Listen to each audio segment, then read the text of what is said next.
and to the republic for which it stands, one nation, under God, indivisible, with liberty and justice for all.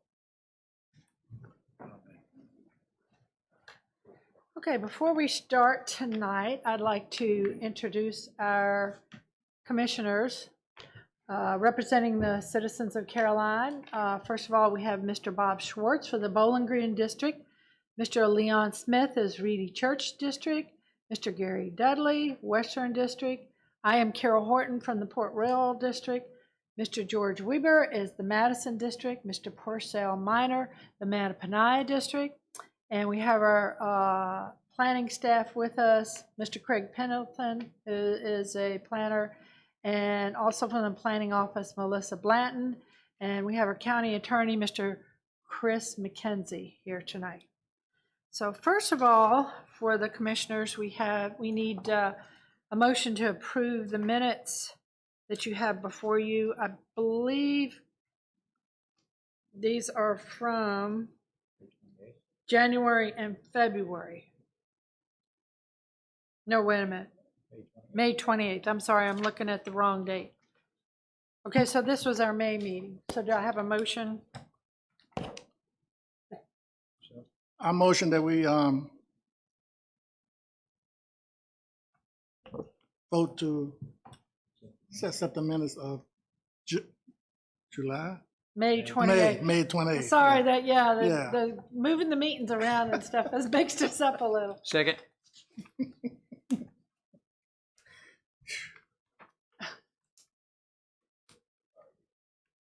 Sorry, Lisa's not here. All in favor? Aye. All opposed? Motion carries. Okay. Thank you, sir. All right. So unfinished business tonight. First of all, we have RZ01 2020, which is the MC Dean applicant. Y'all hear me okay? Okay. So we have any more staff report? Thank you, Madam Chairman, members of the commission. An update for you guys on the MC Dean rezoning. All members of the Planning Commission were able to attend a site visit of the subject parcel. Included in the packet is a revised proffer statement correcting the tax map number and a revised general development plan addressing review comments. The GDP provided is in compliance with all agency requirements. Okay. Do we have any more discussion from the commissioners tonight? Well, I can only say that Bob and I spent 3 hours at MC Dean. And as I told Mr. Fincham, I'm anticipating next time we have to walk for 3 hours, we better get golf carts. But anyway, that's not important. I have to say that I've done some pretty big buildings in my life. These buildings were beautiful. They were well maintained. It was quiet. They were sweeping up. As soon as anything was on the floor, they were sweeping it up. It was absolutely, with all those people in that building, and I'd say there was probably maybe 80 people working around, no noise at all. I have to say, I mean, I'm totally in favor of allowing this to happen because even the 3 residents that are close to this area, they're never going to hear anything. So that's my discussion. Any more comments? Yeah, I was impressed, very impressed with the things that I saw. The grounds were so clear. I couldn't believe that something that large was down in that area. And what they want to do is put that storage place across the road over there. I find that I don't see why we can't do it and change the zoning. I was looking at all the buffers that goes along there, and I was looking at how the roads that go in. That was the only thing that bothered me mostly was the roads going in, but watching all those cars, trucks going down in there, and I don't know what size vehicles they're going to be using to haul supplies in there. I'm not sure about that, but other than that, I'm very impressed with what I saw. Madam Chair, I can say this. If I were to have an industrial neighbor, MC Dean would be the neighbor that I would want. It's fantastic what they do there. They do it quietly, without any environmental impact, without any disruption to the neighborhood. And I would not mind at all living next to MC Dean. Anyone else? I have to say I was impressed to the way the place looked and kept clean and no noise. I'm very impressed. So. If they're a good fit for the county, and they do everything they can to recruit from the county. That's what we need. Yeah, I agree. Okay, well, call for the question. Do we have a motion? Madam Chair, whereas rezoning request RZ 0120 appears to be the general consistent with the goals and objectives of the comprehensive plan and future land use maps. And whereas the public necessity, convenience, general welfare, and good zoning practices warrants the approval of this request, I recommend that RZ 0120 be forwarded to the Board of Supervisors with recommendations of approval. Second. Okay, Just to verify, the motion is to move to the board with a recommendation of approval with the proffers as submitted by the applicant. Correct. That's correct. Mr. Smith, that's correct? is that correct, Mr. Smith? I didn't hear. Your motion, can you repeat that, Mr. yes, Pennington? Everyone get as close as you can to your mics. Motion to send to the Board of Supervisors with a recommendation of approval with the proffers as submitted by the applicant. Okay, along with the proffers as submitted by the applicant, correct? Yeah. All in favor? Aye. All opposed? Motion carries. Okay, yeah. Everyone, if you want to, I noticed my mic will pull forward. The cord's long enough, because we are having a little bit of issue with sound. Okay, next on our agenda tonight, we have public hearings.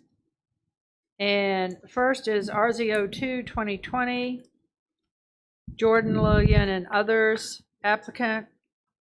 So, Mr. Pennington, do we have a staff report on that? Yes, thank you, Madam Chairman, members of the Commission. The applicant is requesting approval of a rezoning of tax map parcel 54-A-82C from RR2 Rural Residential 2 to RP Rural Preservation. The parcel was rezoned in the early 90s by the previous owner from RP to AR1, Agricultural Residential. The rezoning was to allow a subdivision of the land into 2-acre lots not otherwise allowed in the RP zoning district at that time. Manufactured homes were allowed in the AR1 zoning district. Subsequent to that zoning action, the AR1 district was amended to what is now the RR2 zoning district, and manufactured homes were eliminated as a permitted use. The applicant would like to replace a double-wide manufactured home that was destroyed by fire in 2010. Replacement of a non-conforming use manufactured home is only allowed within 2 years of the dwelling's removal. In order to accomplish the replacement, the property would need to be rezoned to RP, in which manufactured homes are an allowable use. The Caroline County Comprehensive Plan depicts this area to remain residential. Okay. Would the applicant like to say something before I open it to public hearing? Is the applicant present? If you could just come up and tell us your name and location in the county, or. I'm Lillian Jordan, here representing my family that's scattered here. But we'd like to rezone so we can put a double wide. It was a double wide there before, but it burned down, and it was never replaced. So I didn't realize actually it was a 2-year thing. Oh, that's okay. My mom passed away, and so that's how I found out. So I would like to add, put the 2 wide, double wide back. Okay, So that's thank it. you. Did commissioners have any questions at this time? Well, I have a question for Craig, if I may. Staff? Okay. If I heard you correctly, the reason this is coming before us is because of the amount of time between when it burned down and the request to rebuild something? Is that correct? Correct. The original structure was built when manufactured homes were allowed in the RR2 zoning district. And according to the ordinance and state law, you have 2 years to replace a non-conforming structure that was destroyed by natural causes. And so the time frame for replacing that has run out. So a manufactured home can no longer be placed on this property. You'd have to rezone to RP to be able to place a manufactured home there. Okay, thank you. And by manufactured home, we mean what? It's kind of like a double wide Single wide, double trailer wide, triple or- wide. A or single wide, single yeah, wide? single wide, double wide, triple wide, Okay. anything that meets the manufactured home standards. The other? Okay, thank you, Ms. Jordan. Yeah. Okay, so I'm gonna open this up to public hearing. Protocol. Yes, the protocol, do you have it? Purpose of the public hearing is for the Caroline County Planning Commission to listen carefully to the verbal expression of position and opinion from the citizens of Caroline County. Public hearings are not question and answer sessions or debates, and all statements should be addressed to the chair. When members of the public offer comment, they need to clearly state their name and address prior to making their comments. Applicants or representatives of the applicant will be allowed 15 minutes at a minimum, as determined by the Planning Commission, to introduce information regarding the matter advertised for public hearing. All comments are to be pertinent to the issue being considered. Persons speaking at public hearings are respectfully requested to keep comments brief, not to exceed 3 minutes, and to address only those issues pertinent to the matters advertised for public hearing. After the public hearing has been closed, the applicant or representatives of the applicant will be allowed 10 minutes to address any issues identified by the public. Okay, all right. And now declare public hearing RZ02-2020 open. Do I have anyone here that would like to come up and comment on this application? Anyone present who would like to comment? Okay, third call. Anyone present would like to make a comment at this public hearing?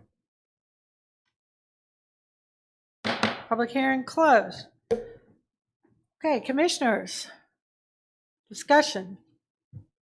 I visited the site, and I was very impressed with the site that the home was on.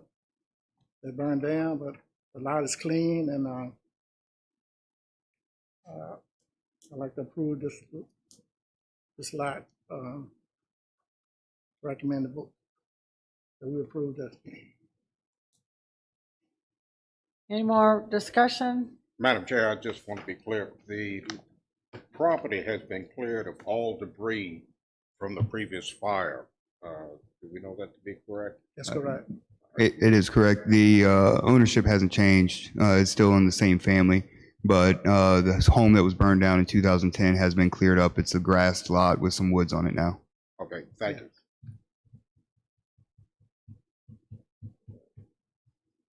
Any other questions, comments? I have no problem with it. I think it's something we should do. So do we have a yeah, motion motion. tonight, or? Yes. I recommend that RZ02-2020 be forwarded to the Board of Supervisors with a recommendation of approval. Do you have a second? Second. All in favor? Aye. All opposed? Motion carries. There you go. Okay, second public hearing tonight is RZ03-2020, WHC Associates, and Ladysmith. Okay, does staff have a report? Excuse me. Thank you, Madam Chair. The applicant's requesting approval of a rezoning on tax map parcel 52-3-1 from RP Rural Preservation to B1 Commercial to accommodate a Sheetz convenience store and future commercial development of the parcel. The property is located in the northwest quadrant of Ladysmith Road, directly adjacent to the McDonald's at the I-95 exit ramp onto Ladysmith Road. The surrounding properties are currently zoned for commercial uses along with the existing uses of McDonald's on the adjacent property and an Exxon gas station convenience store across Ladysmith Road. Sheetz stores operate 24 hours a day, Monday through Sunday. The store will need approximately 30 employees to operate.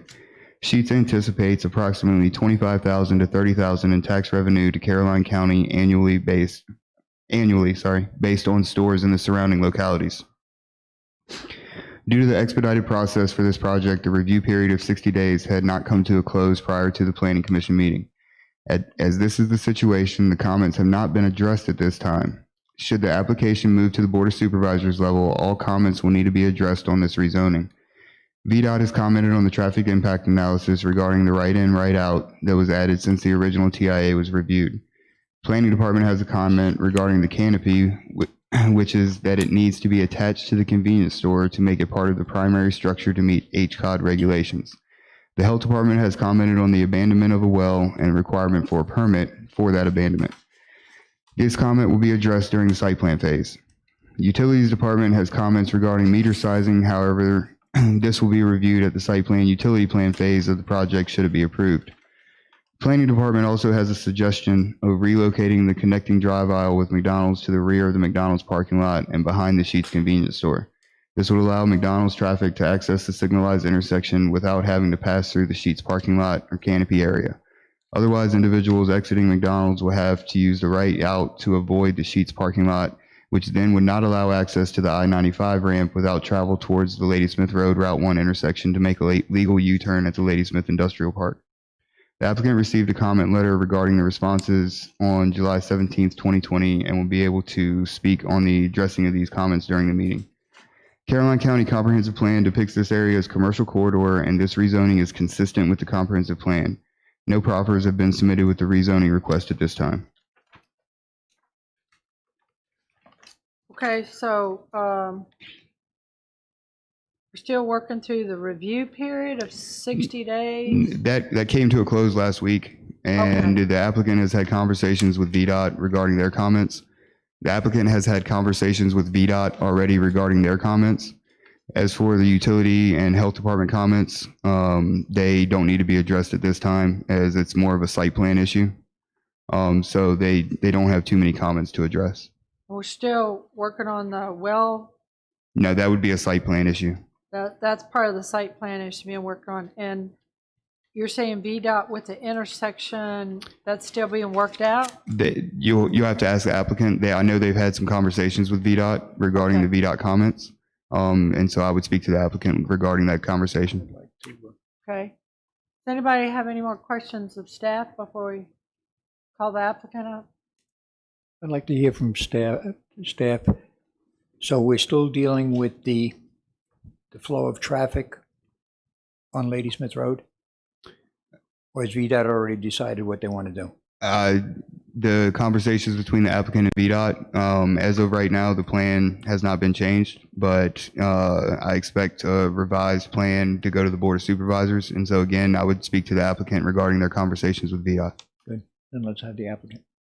So Greg, that could be a new road called Greens Road behind the Sheetz? No, that was supposed to be the continuation of Green Road once it was relocated, and that was based upon the Walmart that was going to go on the south side of Ladysmith Road. But we know that project fell through, and so I don't know that that'll still be continued to be named Green Road, or if that'll have a different name there, because Green Road is still over beside the Exxon right now. Okay, not on the west side, I guess. Right. But the original plan when Walmart was going in was that Green Road was going to be relocated and continue north through this to this site. Okay. Could the applicant come up and have a presentation?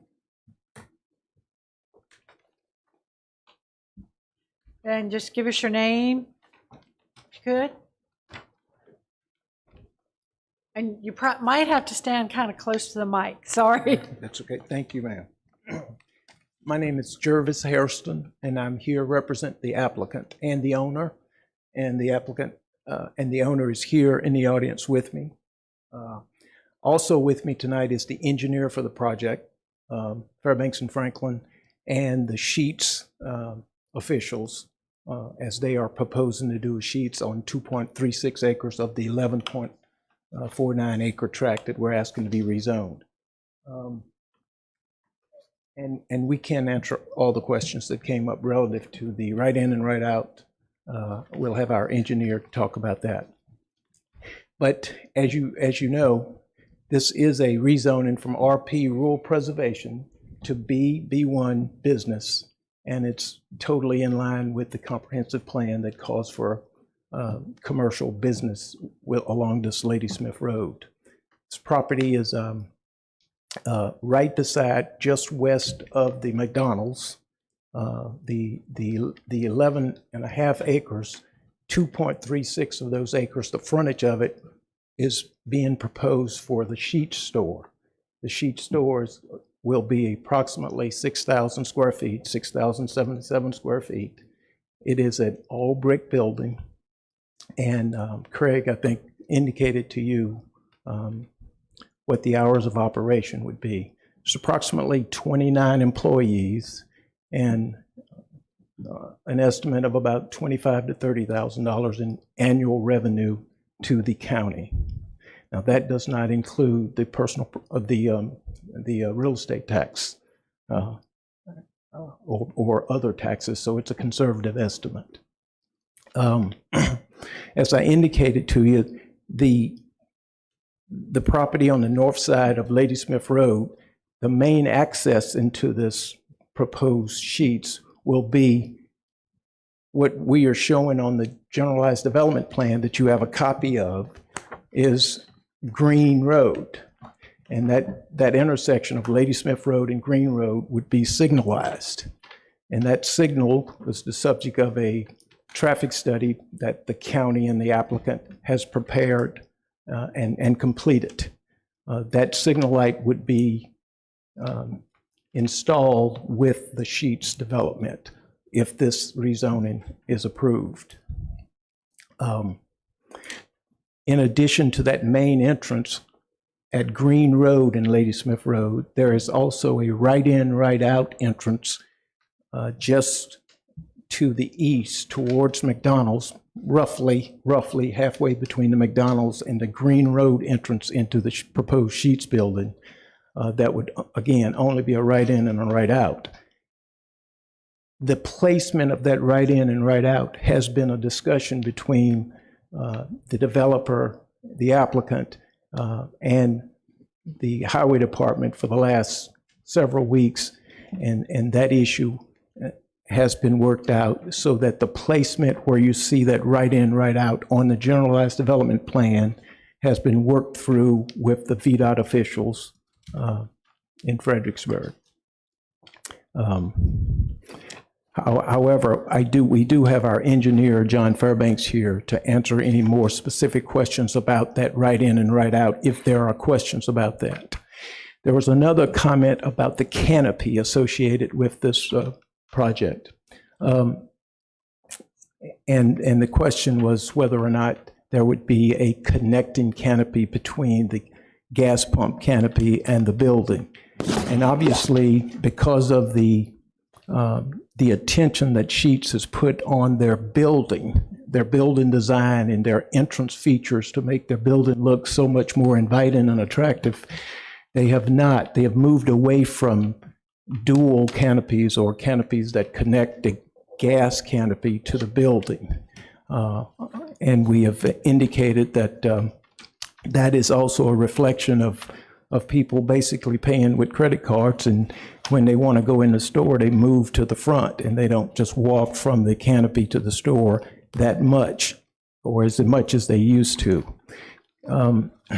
But gas sales is a principal and primary use of sheets just as much as the food and convenience item sales. So we consider gas sales very principal, very primary, not really a secondary use, but sort of part and parcel of the sheets operation. And that's why we felt that it would be in line with the HCOD regulations not to place an additional canopy structure from the gas pumps to the building. In fact, we thought it would be counter to the purpose and intent of the HCOD regs to put a second canopy there, because that canopy would also obscure the detail of the all-brick sheets building. So we think that we have addressed the canopy not being attached to the building by virtue of the fact that it's more in line with the purpose and intent of the HCOD regulations, and it's clearly not really the norm anymore with any convenience stores. Now, I would like to introduce the engineer, John Fairbanks, to talk a little bit more about the right in, right out, if that's not totally clear with reference to the discussions we've had with VDOT over the last several weeks. Thank you.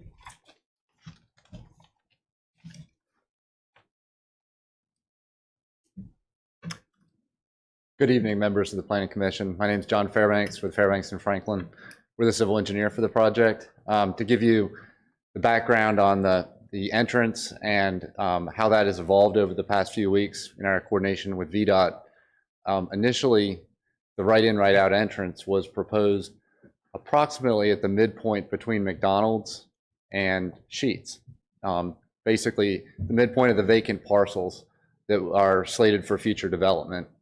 VDOT had concern that at that location, people who are exiting from that entrance would long-term,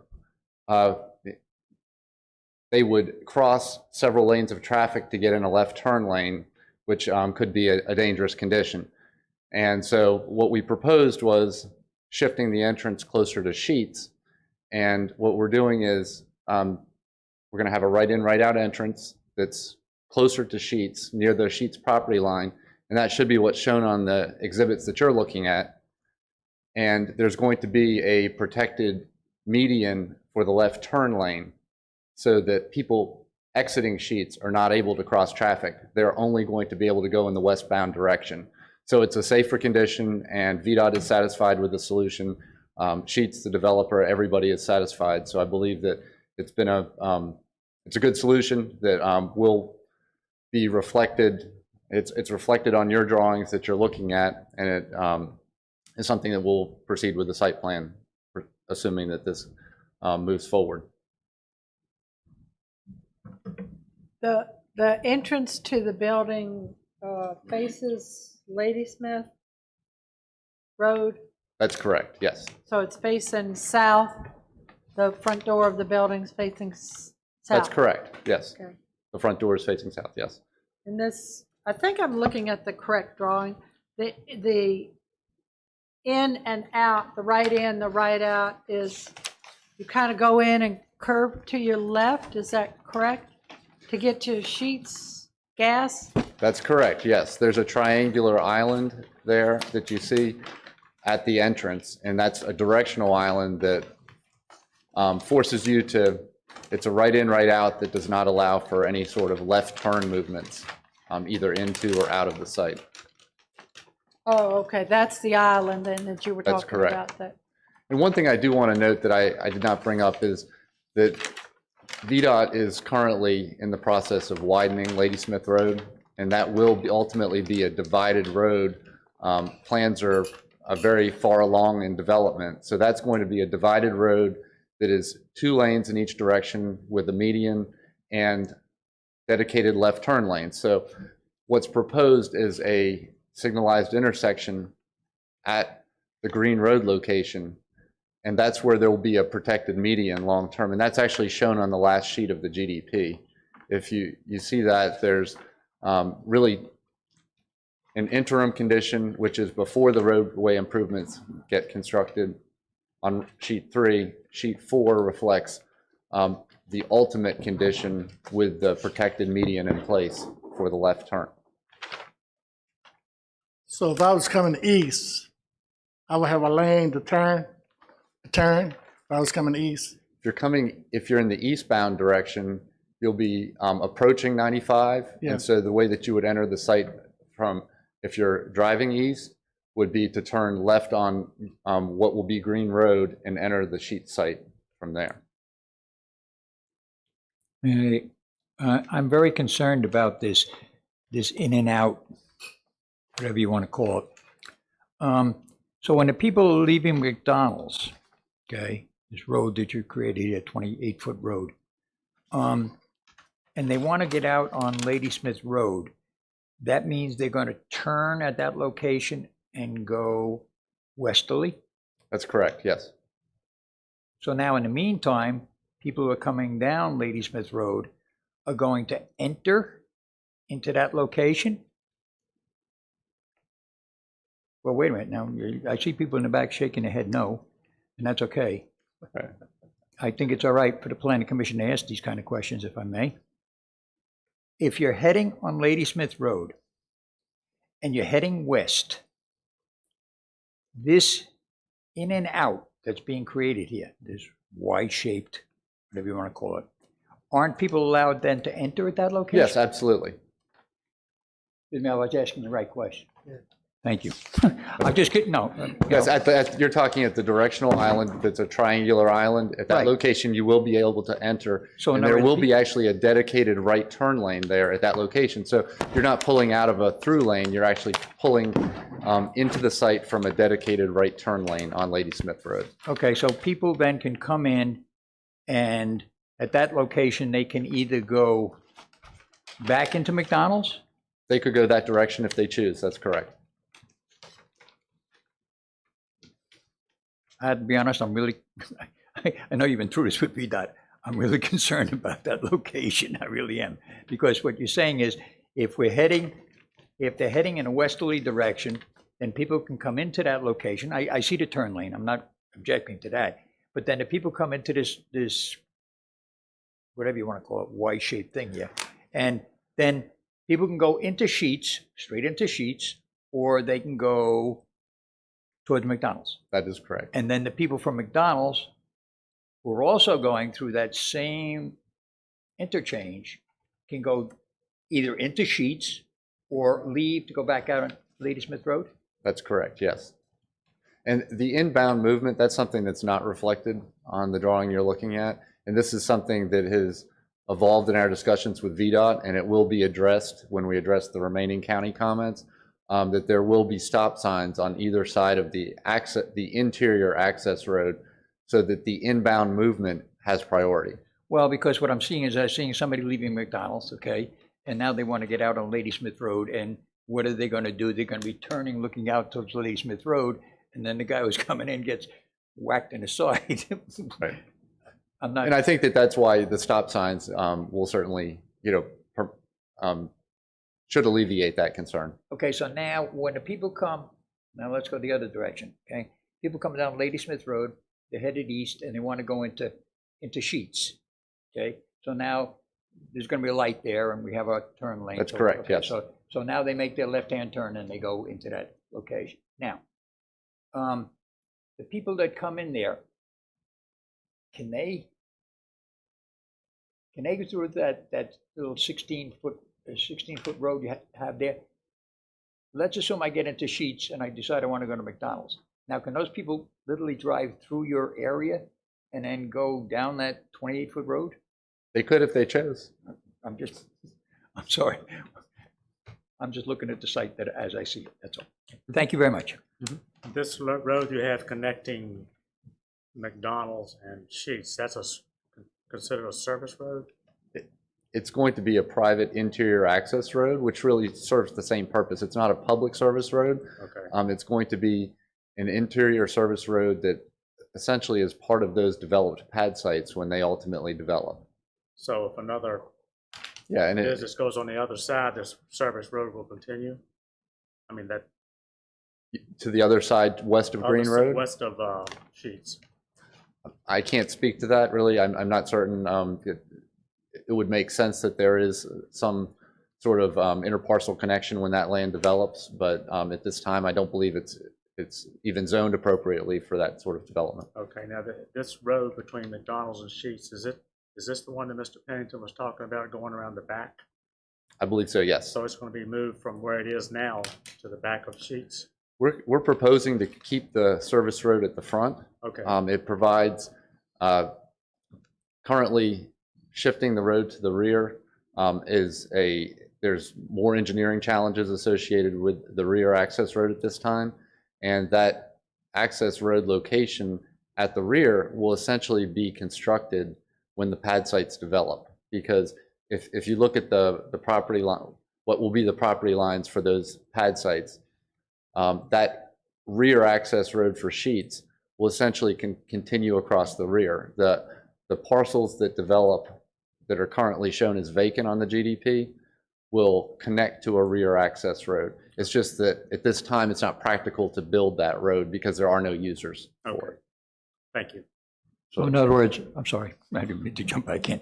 So at this particular stage, we have no idea about the real future development of this area, other than Sheets. And I know that's your application, I understand that.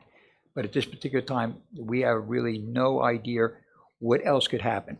I have an old drawing going back a long time, okay? Goes back to 2019, okay? And it shows a lot more development on this when they were originally proposing. Sure. They were going to do other stuff, okay? I guess the problem is the fact that you've probably done a very good job of developing what is necessary for the Sheets project. But as county commissioners, we have to think about the whole county as a group, okay? And I'm just a bit concerned that some of the stuff that you've ironed out with VDOT, I'm not exactly sure if county commissioners are happy with those decisions. That's all. Mm-hmm. Okay, thank you. Okay.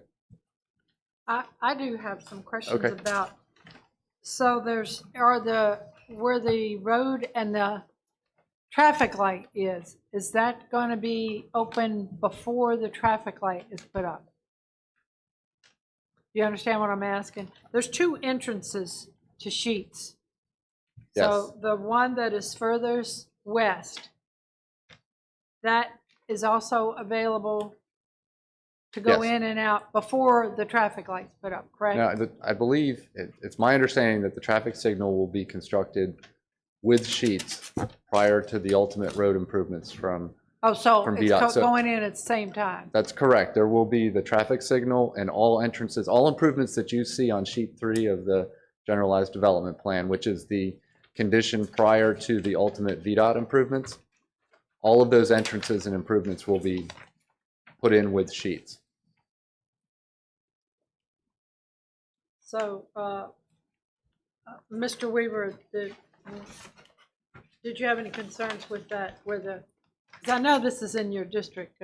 Yeah, this With is the- this is not only my district, it's my backyard, okay? Yeah. Oh, okay. So, I mean, Where the traffic light is going in, how about that? no, that's not my issue really is, Commissioner, is the way I feel about this. My issue is really, I don't want to hold up the rezoning on this piece of property, okay? Believe me, everybody in Caroline County, including all my neighbors, they really want a Sheets, okay? I'm just really concerned that we have not addressed this whole traffic situation, okay? That's just my opinion, all right? And I don't know exactly how to resolve it. And I don't even know if the commission can actually do this, but I would still, from my district, I would still say I'd be in favor of rezoning this. However, I would like to, if there's any way, and yes, sir, thank you, Chris. I want to make sure you're still there. I mean, is there any way that we could send this on to the board, assuming that the board agrees, the commissioners agree? Is there any way we can send this on to the board saying that the planning commission is in favor of the rezoning. However, I still think that maybe staff should be able to look at this application and better analyze the traffic problems that I see. And they're just general, but that's the area I live in. I know this like the back of my hand, okay? I just think that there are some issues here that staff should be able to look at, planning staff should be able to look at and say, yeah, we've looked at it and now we've spoken to VDOT and we're comfortable with the decisions. I think that in and out, it's there. I think that's just, I mean, and I know originally they wanted to move it more towards McDonald's, which makes me a little happier, being very honest about it. But where it is right now, Mr. Attorney, I would just like to ask if it's possible that if this commission agrees that we could send this on to the Board of Supervisors with a recommendation of approval or disapproval, whatever this commission decides. But I'd also like to ask that when we send that on, that we ask the Board of Supervisors to be able to say to staff and our planning commission, please look at these roadway conditions and the traffic studies and so forth and so on. Is that allowed? Yeah, I think I did. Oh, let me see if I turn this on. Yeah, Hopefully you can please. hear me. Yeah, Mr. Weber, a couple things. Obviously this still needs to go to public hearing before you vote on anything. Chris, can you drop your mask a little? I'm sorry. Yeah, can you hear me better? Thank you. This still needs to go to public hearing before you vote on anything. But when you do vote, you are going to be voting on the application that's before you. So as it's presented with the GDP that's presented. So that's all you're going to be voting on, and you have to vote, your recommendation to the board based on the application that's before you. What I do believe that what you could do or what staff could do is highlight these concerns that you've expressed. I mean, it's going to be in the minutes of this meeting, but I think there could be a report that goes with the packet that says, Mr. Weber articulated these concerns as specific issues.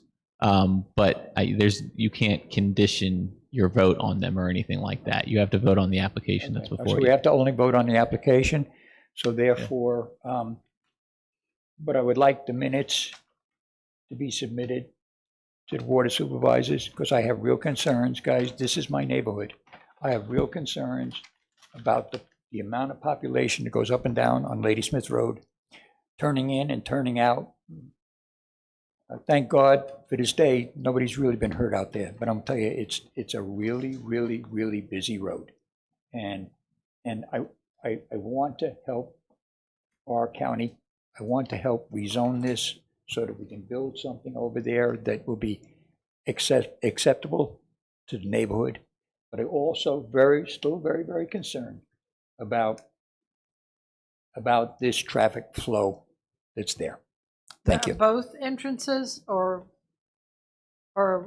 mainly the one where there's no stoplight? We're the ones in the middle of the roadway. I really believe that the people are going to come out and want to go east on McDonald's, and they're going to turn around and they're going to make U-turns. That's all I want to say. I'm not going to be a traffic engineer. I will not do that. Sorry, Okay. That's your profession, and I Well, appreciate what I it. will say is that the median that's being proposed to protect the left turn lane will prevent people from being able to access any sort of left turn lane to be able to make a U-turn or take a left. When they exit, their only option is to turn back into Sheets on Green Road, take a right, or continue westbound on Ladysmith Road. Those are their only two options. And then what's going to happen is people who want to go in a easterly direction are going to go all the way down, and they're going to make an illegal U-turn down at the bottom. I guess Not to say that couldn't happen. Some people, it could happen. I'm sorry, that's your area of expertise. I just have to protect my neighborhood and the people in my neighborhood. And my biggest problem is not Sheets being there. My biggest problem is that I'm concerned about the traffic flow in that neighborhood. That's just, anyway. Okay. So since I've been told by our attorney that I can't enlist that, I would make a motion. If I Nope, can. nope. Well, we hadn't had the Public hearing. Okay, Yeah. sorry. Okay, thank you. Thank you. Sure. Okay, no more questions right now, right? Okay, let me get my numbers here. All right. I'm going to declare open the public hearing for RZ 03 2020. Do we have anyone who would like to speak on this matter? Anyone like to come forward with comment on this matter? Okay, last call. Anyone like to come forward on this matter? Public hearing is declared closed.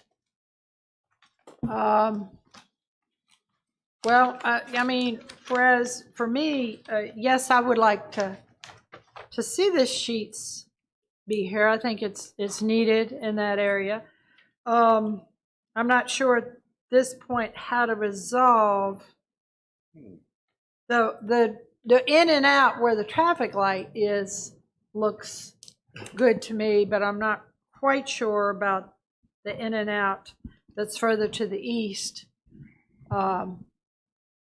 Partly is because Mr. Weaver said people coming from McDonald's and then they may kind of turn in front, or people going down and making U-turns in the middle of the road. And I'm not sure where the turnaround would be for them. Because a lot of people are gonna, hopefully people would be prone to go to the stoplight. Do we know, Mr. Pennington, how long the stoplight goes in the same time as sheets, or? According to what I've looked at, the stoplight would go in with sheets even before the Lady Smith Road improvements are done. And so there should be a stoplight there to regulate traffic when sheets goes in. Any other that was comment? That was the question, right? Huh? I didn't misunderstand you. That was what you were asking? Yes, Okay. you did answer my question. Madam Chair, sheets for this area is going to be a boom. Very good for the area. It's going to generate a lot of traffic. Lady Smith Road in this interchange already has a lot of traffic. I think the traffic study will be able to handle the traffic flow. The only concern that I would have, and I share it with Mr. Weber, excuse me, is that sheets begins operation before all traffic controls and the traffic light are in service, because if we start generating the inflow of that traffic prior to all of the traffic controls being in place, we might have some problems there. Some people could be hurt. And that's why I asked specifically, because I've seen future development plans for this a year ago, okay, of what they wanted to do. And now I'm dealing with we're just isolated with Sheets and McDonald's, with this roadway going between one and the other. Anything else can happen over there. Anything. We have no control over that. And that's why I asked our attorney, I want to send this on to the Board of Supervisors with a recommendation for approval. That's why I feel for my neighborhood, okay? I'm just still concerned about the traffic issues that they themselves have already said. They've talked to VDOT and they've moved it back a little this way and a little that way. I'm concerned of, once we do that and we rezone this, we say, okay, Board of Supervisors, we agreed that this should be rezoned. What additional controls will we have after that, Mr. Pennington? After it's rezoned, the site needs to be built in general or in substantial conformance with the GDP. And so what's shown on the GDP as approved by the rezoning is how it's going to need to be constructed. VDOT has ultimate jurisdiction over the right-of-way and approval of the site plan regarding traffic flow. And so it's not our ordinance that speaks to if the right in, right out is okay or not. So we can't discuss any of these other issues. We can only. You can bring up the fact that you have a concern, but it's ultimately VDOT who has to sign the plan, and they have to make VDOT satisfied. So it's definitely all right for you to bring up your concern, and they can look at that, but it's going to be VDOT that signs off on that. Mr. Attorney. Chris, I'm sorry, I didn't sound away, Chris, you know better than that. If we if we rezone, if we send this on to the Board of Supervisors as submitted, how do we express our concerns that the Board of Supervisors understands the concerns that we have? May I ask? You know, I think one of the best ways is that it's going to be in the minutes, and this, you know, this will be recounted to them in the packet. The discussion that you're having right now and the concerns that you're expressing about traffic. Obviously, you know, traffic is a legitimate thing for you to consider as you consider a rezoning. But as Craig pointed out, ultimately the decision about who approves the roadways and where they go is going to be involved. It's going to be VDOT that makes that call. But I think that your concerns are going to be articulated in the minutes, and perhaps staff could put something in the report to detail this discussion that you've had. Talk to him. Well, I am. But- Well, what I'm looking at here is, I'm sorry, Chris, I'm trying to read at the same time. You know? Yeah, and but My concern here is the fact that even staff has looked at this. The planning department has also suggested relocations of the drive aisles and so forth and so on. So, I mean, it's already been here. Staff has already sent it to us and said, here's some of the concerns that staff has. right. So I just want to make sure that we follow through, that the Board of Supervisors looks at this and says, oh, yes, there's concerns about that. Yeah, So- you know, I think that's where your concerns are going to be memorialized in Okay. the staff report and the minutes. And I think it's important to understand that your vote is going to be, you know, assuming there's a motion, it's going to be a motion to recommend approval or denial of the application as submitted with these GDPs as submitted. So you can articulate those concerns, but at the end of the day, your vote is going to be on the paper that's in front of you. Okay, thank you, Chris. Or you could delay. You could delay while you maybe address some of these concerns. I could do that, except I really don't want to do that. Okay, it's going to be an asset to that location. Okay, it's going to be an asset to the community. So I just don't want to hold this up. But I want to voice my concerns, and I want to make sure that somewhere along the line, and I know staff has already said they're concerned about it too. They have concerns about it too. But I still think I would make the motion if I can. Madam Chair, could we also do an approval with modification? Not for a rezoning. No, because Not for it's a rezoning. rezoning, right? It's a There's rezoning. no And no they're not making conditions any and there's no modifications. proffers to this. So it's the application as it stands right now. And so you vote on what's submitted. All right, I'll put this one to bed if I can. Okay. I make a motion. Whereas rezoning of RZ 03 2020 Lady Smith Sheets appears to be generally consistent with the goals and objectives of the comprehensive plan and future land development map, and whereas the public necessity, convenience, general welfare, and good zoning practices warrants the approval of this request, I recommend that RZ 03 2020 be forwarded to the Board of Supervisors with a recommendation of approval. A second. All in favor? Aye. All opposed? Motion carries. Okay, so next on the docket tonight, we have some text amendments to go through. Correct, Mr. Pennington? Yes, even though your memo has 10 and 11 together, we'll just address 10 real quick, and since we have to take two motions anyway, and so I'll do them separate. So first, public We hearing. have 3, 10, 11, and 12. Right, but the one memo was done for two of them together. Okay, I see Yeah. what you're talking. So the first text amendment for public hearing tonight would be TXT 10-2020.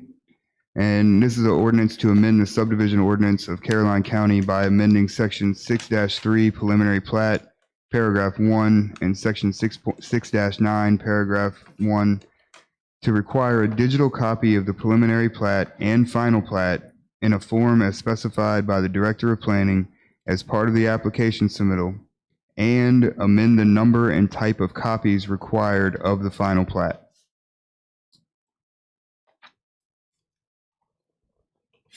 And this will aid the planning department in record keeping and addressing of parcels.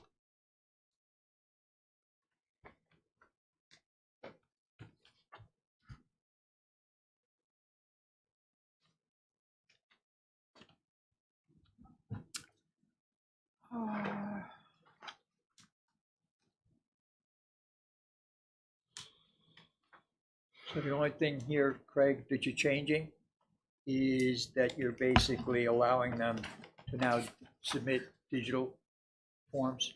Yes, it saves the county money if we can get a CAD file to send to MSAG, who does our addressing of parcels. And right now, we have to pay them to sort through the files and get the addresses, whereas if they have a CAD file, they can turn on the layers they need and save us money in addressing parcels.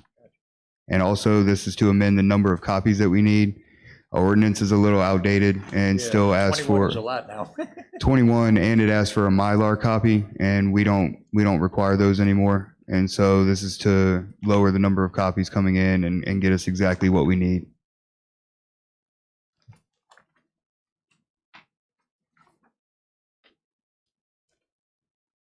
So all we need is a motion? We need to open the public hearing first. Okay.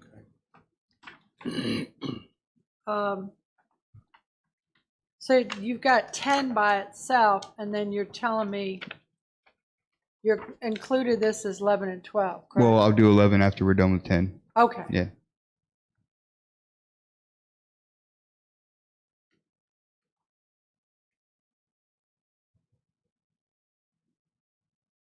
So you're doing 10 by itself? 10 by itself, because we have to motion on each one anyway, and so it's easier to just go one by one. So how would this change things, except for you say it helps the county save money, less paper trail? Well, it's more of a digital trail now instead of a paper trail. Correct. Our ordinance doesn't say that we need a digital copy when you submit plats. And so it's something that we need to update so that we have electronic records of things instead of scanning everything. And also it saves us money in the addressing of new parcels. Oh, so they're going to submit it to you digitally? Yes, that's correct. Instead of Yes, with this text instead of amendment. you having to scan it all in. Right. Right now, we get paper copy. We have to scan it, send it to them, and it's not the right format for MSAG. So then they have to do extra work, and we pay more money. So this way, it'll allow us to require a digital copy in the form that we want, so that we can send it to MSAG, save money there, and retain digital copies instead of having to scan files as much. But you still have, Craig, you still have to have a sealed copy. Correct. We still need paper copies to come to the Planning Commission and to sign off on with VDOT and utilities and the other agencies for recordation. So we still will get paper copies, but it helps us in addressing the parcels and keeping digital files. Okay. Okay. So do you need as many paper copies or? No, right now the ordinance states that we need 21 copies, and we've lowered that number to 10. Okay.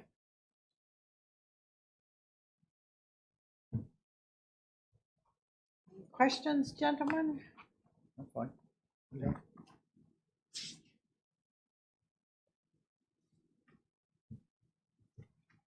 Okay, do you want a motion? I'll make a Public hearing?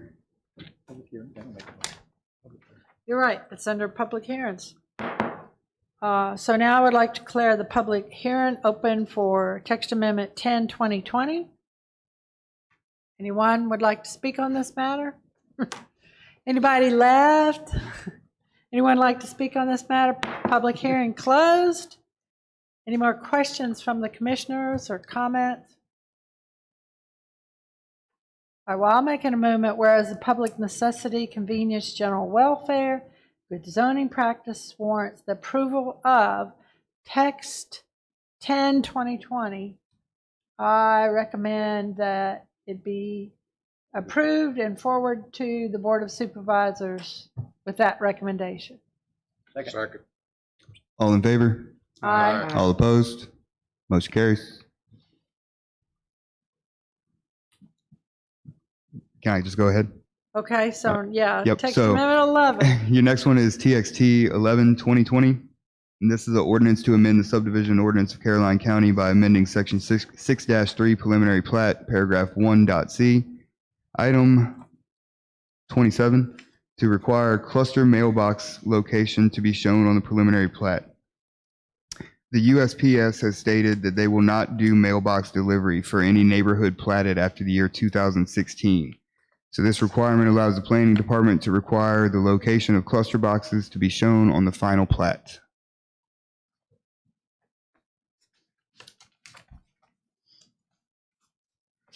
That's, is that existing subdivisions or new? Wait a minute. Any subdivision platted after the year 2016, Okay. the United States Post Office has stated that they will not do roadside delivery in any of those subdivisions. They must be cluster box areas for residents to pick up their mail. What if we have a different contract for size? United States, it could be changed again, right? According to the phone call I got, they will not deliver mail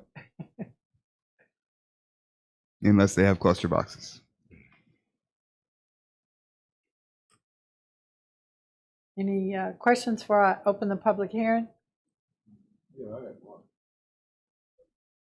When you say they want cluster boxes, where are they talking about putting them?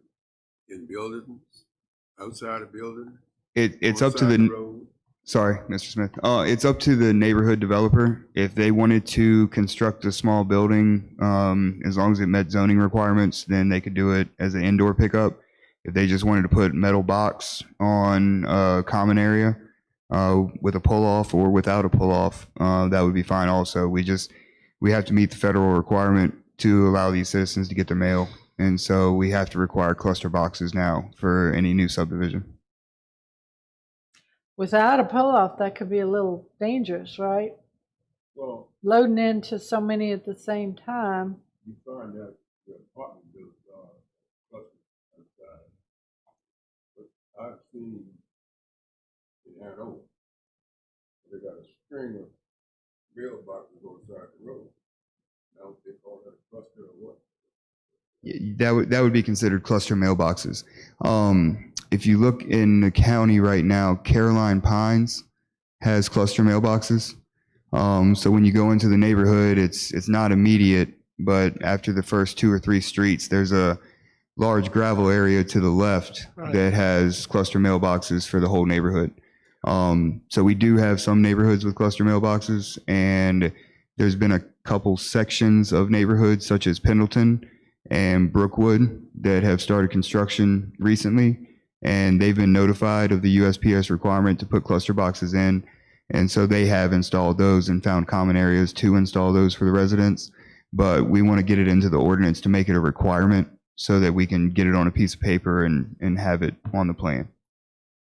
Can we make them like Caroline Pines? Caroline Pines got neat boxes. If you would like, we could do design standards for cluster boxes and add into the ordinance. And then we would have standards to make them look a certain way. So if that's something you're interested in, I can take that back to the office and talk to Mr. Fincham and see if we want to go that route to add standards for cluster boxes. Well, can we also require that there be some type of pull-off for the mail carrier? I mean, especially if it's on, like, say, something like Route 1. I imagine that most subdivisions will do that, but. Yeah, if we do design standards for cluster boxes, that's something that could be included in the design standards. And if that is something you guys are interested in, when we bring it, we'll have to bring it to you to get approval to put it into the ordinance. And so any kind of comments like that about must require a pull-off area or have to be designed a certain way, you guys can comment on that, and we can move forward with the text amendment to the Board of Supervisors after that. So what do we do if we want that? Defer this tonight? No, just make that request of me and I'll take it back to Mike. Sorry, Mr. Fincham. I mean, do we need to vote on? We need to vote on the cluster boxes tonight. You could defer it if you wanted to, but we need to have some type of motion on the cluster boxes tonight. As for the design standards, like I said, with that request, I'll take that back to That could be voted on separately? we would have to draw a new text amendment for that. And so we could probably have that to you in any and all in August to advertise for a public hearing in September for design standards for a cluster box, if that's your request. So what's the best way to handle this? I'll take that request back to Mr. Fincham with this conversation that we're having right now. But yeah, we just need to open the public hearing and have a motion on what's in front of you. So, Dr. So- Horton, to clarify, I think maybe a little bit on a procedural issue. It's I think what Mr. Pennington can do is allow you to vote on just the basic cluster box requirement tonight. As far as a text amendment to require those, and those are, my impression is the rationale behind that is it's a federal requirement now, and staff just wants to have subdivision plats submitted that comply with this federal requirement ahead of time, as opposed to having problems crop up down the road when they build the subdivision and they haven't put in these cluster boxes and they can't get mail, and then they are surprised by that. So you could vote on that threshold issue tonight, i.e. amending the ordinance to require the cluster boxes, and then Mr. Pennington could bring you another text amendment supplementing that, saying here are the design standards for what are now the required cluster boxes. And those could address the turnoff lane and the aesthetic appearance and things like that. Is that right, Mr. Pennington? Yes, that's correct. We received a call from the United States Post Office regarding a neighborhood that recently started construction, and the plans for the neighborhood were approved in 2006, and they didn't start construction until last year. And we got a call from the United States Post Office stating that even though they were approved in 2006, starting construction after 2016, they had to comply with their cluster box ordinance. So that actually happened in 4 different neighborhoods, and we had to call them and play catch up and say, hey, you've got to get these cluster boxes in, or your residents aren't going to get mail. So instead of chasing these neighborhoods down to try and get this federal requirement added in, we want to get it in the ordinance so that it can just be a requirement now, and we can take care of it. And this is one too, has to be forwarded to the, Yeah, it would have to go to the board Yeah. after you, yes. okay. All right. So I'm going to open the public hearing on text amendment 11-2020. Do I have anyone who likes to speak on this issue? Public hearing closed. Do I hear a motion on this? Madam Chair, I'd like to make a motion.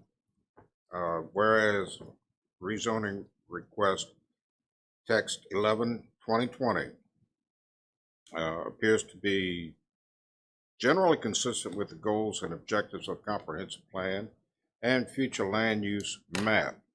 And whereas the public necessity, convenience, general welfare, and good zoning practices warrants the approval of this request, that's rezoning. Good gosh.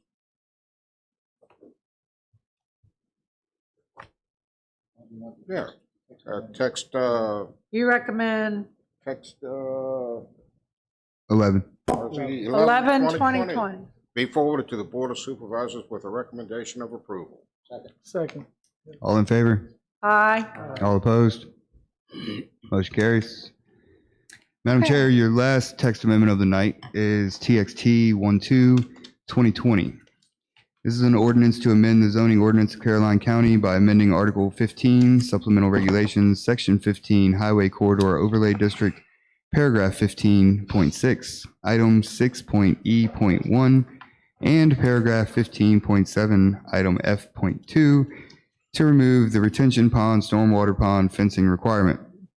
After discussion with the county attorney, staff believes it's appropriate to remove the requirement for fencing around retention stormwater ponds to address potential safety and liability issues.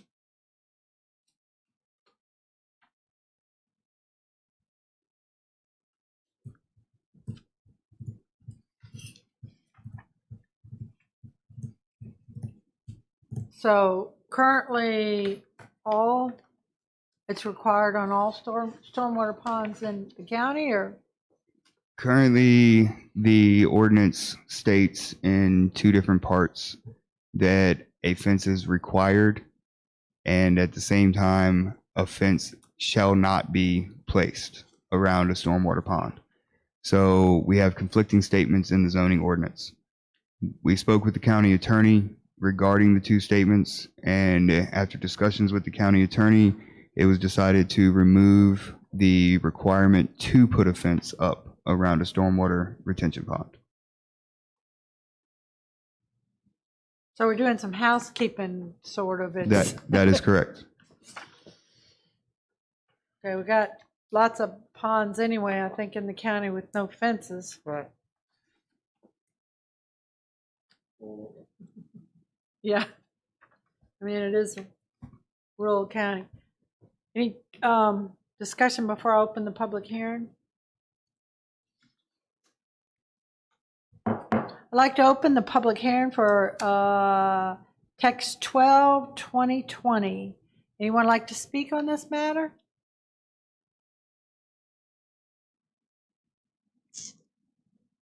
Public hearing closed. Okay.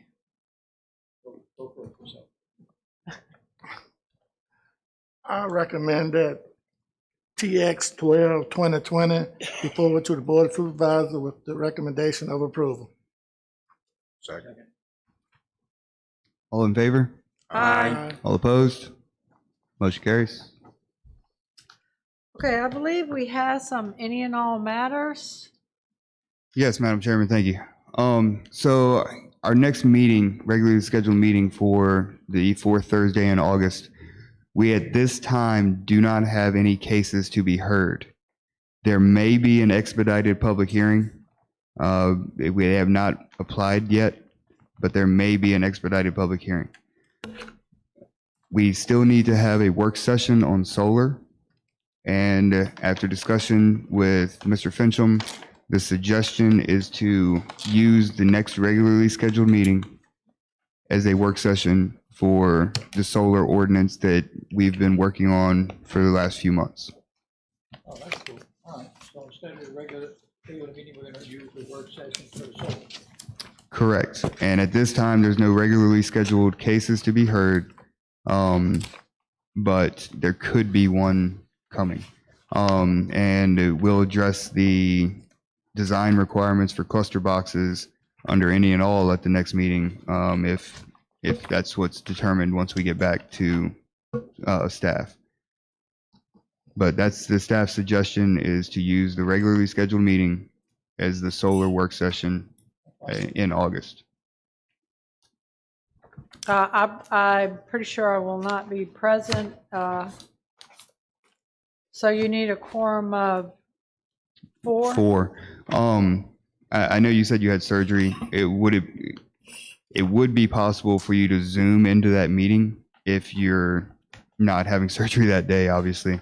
What is the date of that meeting? Is August 27th, I believe. Probably I could Zoom in. Yes, it would be August 27th. And I think Mr. Weber needs to Mr. chair Weaver, it. right, Mr. Weaver could chair the meeting in person, but you can Zoom in on that day if obviously you're not, Are you having going to surgery. send me a link? Yes, we would provide the link for you. I have Zoom on my devices. Okay. Yes. All right, so yes, even though you can't attend, you can Zoom in because we're not taking action. Okay. I can Zoom in, but what are you asking me to vote? It's just a discussion. No, it hasn't been authorized for public hearing at this time, so it's not a vote. Okay. It's just going to be a discussion on solar. I could probably. Okay. That way you would have a quorum probably, for sure. Right. Chris, legal question. Do we, if that's the determination, because that's a regularly scheduled meeting, they don't have to adjourn to a work session, correct? No. I'm trying to think because it hasn't been noticed.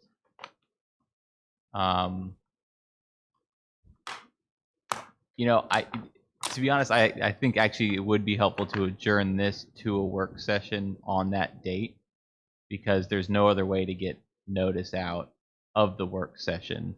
And what happens if that case does come up for us, that we have to have a regular hearing Well, on that? I think we could take up, don't remove the regular meeting Mm-hmm. from the schedule. We take up the regular meeting, and then whenever, assuming it doesn't go that long, we conclude the regular meeting and then pick up the work session. Okay. Okay. Well, I mean, I'll let you, whoever handle it. I don't know which would come first, the work session or the regular meeting, but you don't know if there's anything on the agenda yet. If the case does come, then that would come first, and then work session after that. So we would keep the regular meeting on the books, and if a case is filed, we would be here, and instead of opening the work session, you would open a regular meeting, take up that case, close the regular meeting, Then continue work session. and then open the work session Okay. that has been continued from here. And we need a motion to do that, to Yeah. So instead of extend to a work session.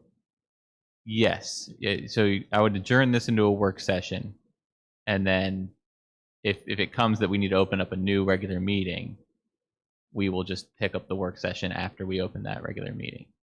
Okay. So we don't need a motion to adjourn. We need a motion to.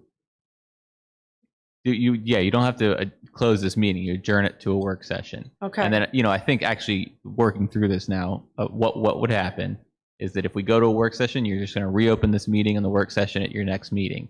If instead we need to do a public meeting, I think, these are the procedural hoops we'll jump through.